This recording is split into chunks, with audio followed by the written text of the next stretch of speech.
ಅಸ್ಸಲಾಮುಅಲೈಕುಂ.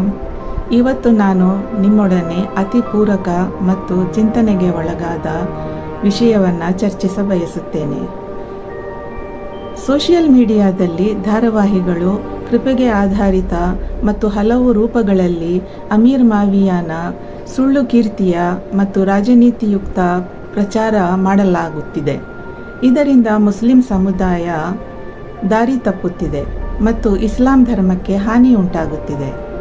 ಇದನ್ನು ಖಂಡಿಸುತ್ತಾ ನಾನು ಇತಿಹಾಸದ ಕೆಲವು ನಿಜಾಂಶಗಳನ್ನು ನಿಮ್ಮೊಡನೆ ಹಂಚಿಕೊಳ್ಳ ಬಯಸುತ್ತೇನೆ.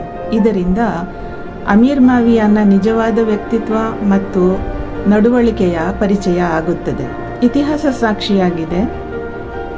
ಅಬು ಸುಫಿಯಾನ್ನ ಮಗ ಅಮೀರ್ ಮಾವಿಯಾ ಹಜರತ್ ಅಲಿ ರಜಿಯಲ್ಲಾಹು ತಾಲಾ ಅನ್ಹು ಅವರ ವಿರುದ್ಧ ರಾಜನೀತಿಯ ಪಕ್ಷಪಾತ ಮಾಡಿದ್ದ.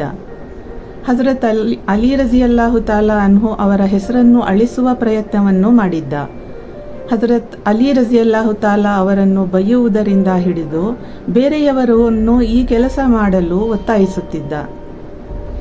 ಹುಜೂರ್ ಅಲೈಹಿಸ್ಸಲಾತು ಸಲಾಂ ಅವರಿಂದ ಹಜರತ್ ಅಲಿ ಬೇರೆ ಅನ್ನುವ ಸುಳ್ಳು ಪ್ರಚಾರವನ್ನು ಮಾಡಿರುವ ಅನೇಕ ಉದಾಹರಣೆಗಳು ಇವೆ.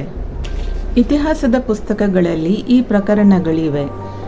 ಅಮೀರ್ ಮಾವಿಯಾನ್ಗೆ ಆಡಳಿತ ದೊರೆತಾಗ ಅವನು ನಗರದ ಎಲ್ಲ ಮಸೀದಿಗಳಲ್ಲೂ ಆಜ್ಞೆಯನ್ನು ಸಾದರಪಡಿಸಿದ್ದ.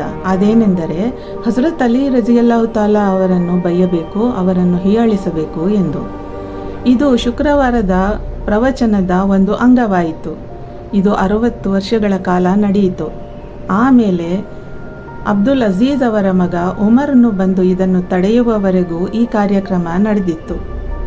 ಅಬಿ ವಿಖಾಸ್ ಅವರ ಮಗ ಹಜರತ್ ಸಾದ್ ಅವರು ಹೇಳುತ್ತಾರೆ, ಅಮೀರ್ ಮಾವಿಯಾ ನನಗೆ, ನೀನು ಹಜರತ್ ಅಲಿ ಅವರನ್ನು ಬೈಯುವುದಿಲ್ಲವೇ ಎಂದು ಕೇಳಿದ್ದನು. ಅದಕ್ಕೆ ನಾನು, ಹಜರತ್ ಅಲಿಯನ್ನು ನಾನು ಹೇಗೆ ಬೈಯಲಿ?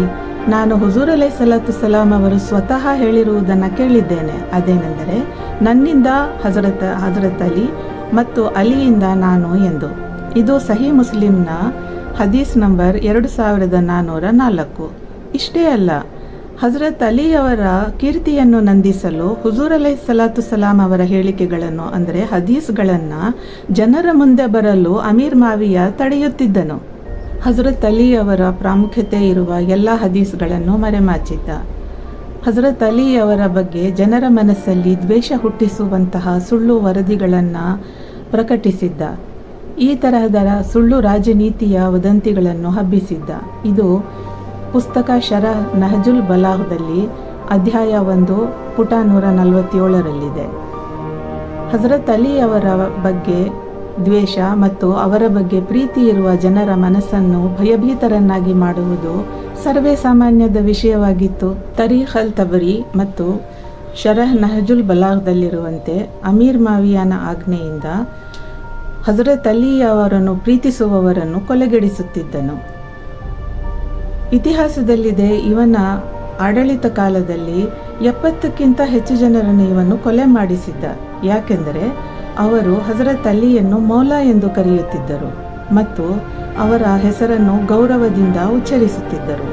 ಇವೆಲ್ಲ ವರದಿಗಳಿಂದ ನಮಗೆ ಅಮೀರ್ ಮಾವಿಯಾ ಹುಜೂರ್ ಅಲೈಹಿಸ್ಸಲಾತು ಸಲಾಂ ಅವರ ಮನೆತನದ ದ್ವೇಷಿಯಾಗಿದ್ದ. ಮೋಮಿನರಾದ ನಾವು ನಮ್ಮ ಸಮಾಜದಲ್ಲಿ ಇಂತಹ ಧಾರ್ಮಿಕ ರಾಜನೀತಿಯ ಪ್ರಚಾರವನ್ನು ತಡೆಯಬೇಕು ಹಾಗೂ ಉಮ್ಮತನ್ನು ಅಂದರೆ ಜನಸಾಮಾನ್ಯರನ್ನು ದಾರಿ ತಪ್ಪಿಸಿ ಹಾಗೂ ಇಸ್ಲಾಂನ ಹೆಸರನ್ನು ಕೆಡಿಸಲು ಅವಕಾಶ ನೀಡಬಾರದು.